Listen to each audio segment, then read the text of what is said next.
Hey folks, my name is Thomas. Just to give you a little bit of background about myself, I work with pool builders, sold over $4 million in the last 18 months for my partners. And I'm here to tell you what I learned along the way, some lessons that I learned working with different pool construction companies, and share that with you so you can maybe apply it to your business. So what I wanted to talk to you today is a potential change that some pool builders can make to their sales process to increase their closing rates and separate themselves from the competition. Because I'm sure you know, like especially since COVID, where there was kind of a boom in the amount of contractors there are on the market, it is getting harder and harder to separate yourself from the competition. Everyone's kind of offering the same thing. I mean, it's not rocket science. Pools are pools. Like a lot of guys offer fiberglass, a lot of guys offer gunite, a lot of guys offer those pre-built shells, vinyl.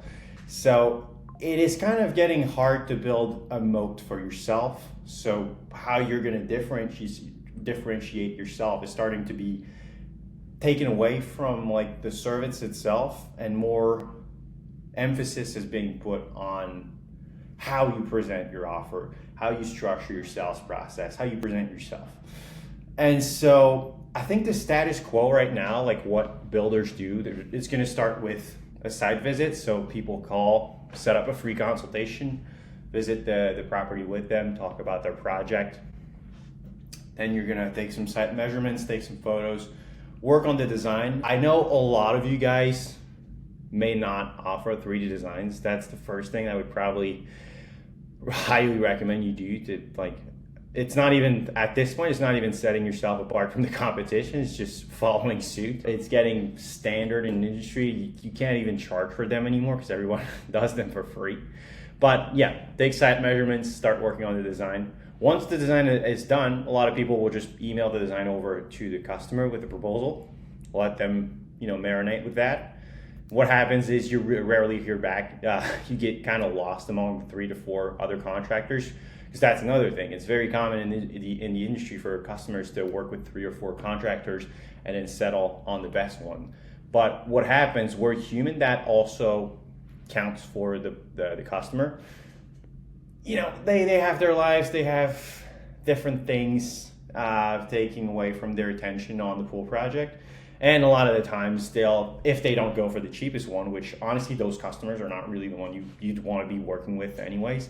If they can't recognize that the cheapest bid is not always the best one, honestly, you're going to be a pain in the ass during the sales process.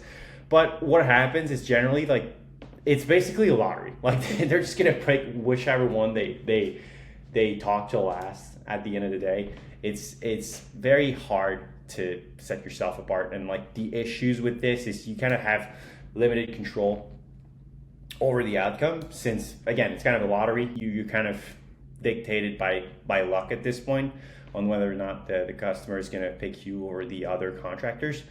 Because like in your area, let's be realistic, there's over 10 really solid pool builders that would build a wonderful pool. Like you're not alone. Like unless you're in a very small market and you've got basically monopoly over that area, like chances are there are a lot of viable options for building pools. You're not the only one that can build a good pool. So again, you have to find different ways to differentiate yourself other than product quality. Another thing is like this low touch sales process that's kind of a recurring point. It makes it hard for you to differentiate yourself. And the sale becomes a lot more about price at that point, because everyone kind of looks the same to the customer. You're also not building a relationship with the customer. You just become another company. So when you make the sale impersonal, it makes it very easy for the customer to just ignore you, because you became just another company name on a spreadsheet that the customer's built. You waste a lot of time on email back and forth. I personally hate email. Like if you communicate with me at any point, you'll find that I favor SMS and calls over email. I freaking hate email. That emails, the notification systems on emails is kind of trash. Anyway, kind of going down a rabbit hole. I hate email. Email back and forth sucks. You lose a lot of time and a lot of communication gets lost in the process. That kind of leads me into the next point. You risk losing potential customers by missing emails or answering too late. That is something that I've experienced so much in the last year and a half. Everything's going well with a customer, kind of on that last home stretch between us and a couple of contractors, my client gets busy. He kind of forgets to answer emails for a couple of weeks. Bang, lost the deal. Yeah, we went with that other guy who was more responsive. That fucking sucks. And another thing that kind of connects with that is that no one's there to handle objections. They just kind of marinate with them and blow them out of control. So no one's there to like kind of address their issues live and then, logic through them. So they're kind of in their own little echo chamber of like every little wrong points or stuff they don't like about the proposal just kind of gets blown out of proportions. And, overall, it's just hard to get a pulse and a handle on individual deals. That brings us back to the first point. Kind of becomes a lottery at this point on whether or not you're going to close deals. So one of the solutions I found to this problem that is kind of making the sales process a little bit easier to get a hold of, and frankly, something that other industries have implemented. I mean, when you buy a car, you don't buy it over emails. You buy it in person. So I think personally, it's best to present the design either by coming to the property or meeting virtually with the customer or having them meet you at your showroom. The first two, I think the first and the third one, in-person meetings, definitely better, but a lot more time consuming. You should probably reserve that for higher profile projects. At least that's what we do. If someone's got a more intricate project, we'll have them meet us in person to present the design, shake hands, again, build a relationship and build a deeper level contact with that customer. Another valid option that I've kind of settled on, like as the default for most projects, unless, like I said, they're very high level and bigger, is just to present the design over a Zoom/Google Meet video call. It's, like I said, it's the one that I most often do. It's less time consuming, easier to set up because you don't have to have them or you yourself drive over to something. You and them can both take the meeting between two different meetings. So the benefits of doing that, so presenting your designs live with the customer, is you get a much quicker feedback loop. That customer can tell you exactly what they think about the design. You can kind of get a feel, like if they're a little bit cold about the design, sometimes like if you just send it via email, because like you won't hit the nail on the head every time. Like sometimes we'll misinterpret what the customer is looking for, or they won't communicate it to us properly. And so you may design like a geometric pool when they wanted a freeform. Or it can be something like smaller but still important to the customer. One of your competitors may have gotten that detail right, and so automatically they get favored in the race to win the deal.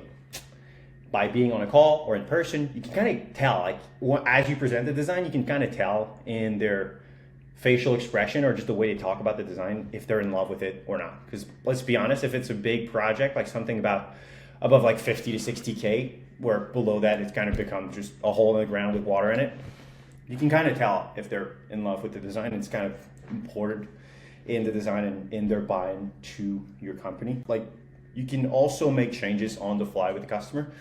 So following like you recepting their feedback, you can kind of make some on the fly adjustments, see how they like the changes. You can handle pricing objections live. That's another thing. I'd recommend you have the proposal ready on the call.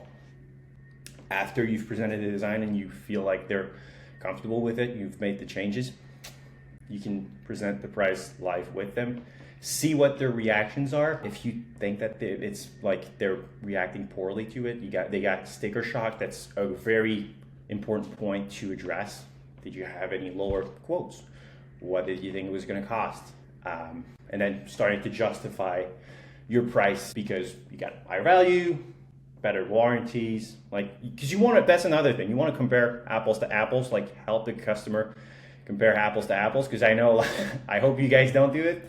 But I know a lot of builders they're gonna lowball the offer and then fuck the customers over with change orders because like their quote wasn't like they didn't include everything the customer actually needed in their initial quote just to get the deals closed, and then they screw them over on change orders. So like you want to make sure that you don't do that, and you want to make sure that the customer understands that if a quote comes in 25K below what you quoted, there's probably a reason for it, because we all basically use the same subs. So at that point, something's not working. It's also great at building relationships with the customer, because honestly, that's such an important point. And I think something that people overlook, they're like, I think a lot of it might be a little bit of arrogance, but I think a lot of us kind of think that if the customer doesn't see the value in our services immediately, they're an asshole and they shouldn't be considered a valid customer. But I think it's pretty important that we take the time to build a relationship with the customer, be likable to them. Like honestly, on bigger deal, I would almost recommend you guys wine and dine the customers. So like presenting like designs for big projects over dinner, that's a game changer. Like that sets you apart immediately. Because like if someone's spending $250,000 on their backyard, I think it's reasonable for them to get like white glove service. I think it's something that is pretty easy to do. And besides, those people are probably people you would want in your network anyway. Like if someone's willing and able to spend that much money on his backyard, probably someone that's worth having in your network. So I think as the owner, it's beneficial for you to spend more time with those folks, getting to know them, building a relationship. And at that point, if you're the only one that has built a relationship with them and made them feel good, it becomes harder for them to overlook you for a cheaper competitor if it's going to make them feel that. And they're going to see all the time that you invested in their project. And again, they're going to feel bad for skipping you over for the cheaper competitor. It also immediately sets you apart from the competition. That's kind of been the team. Like it's a way for you to differentiate yourself from other folks. And like the communication is just overall much quicker, and it's easier to get a pulse on customers. So yeah, I think that about sums it up. I think I've kind of told you everything that went into my thought process about this system. So I would really recommend you guys just implement this in your sales process, or at least give it a try. It doesn't cost you much to try. You can just use your existing Google account. You can go to meet.google.com and you can schedule a meeting from there. So like next 3D design that you put together, just set up the call with the customer and give it a try.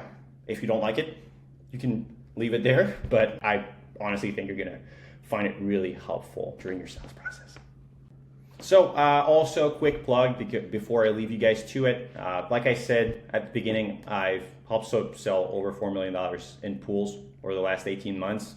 I basically partner with existing pool construction companies. I help with their marketing, their sales, their designs, and like I said, I handle most of those 3D design consultations for my clients.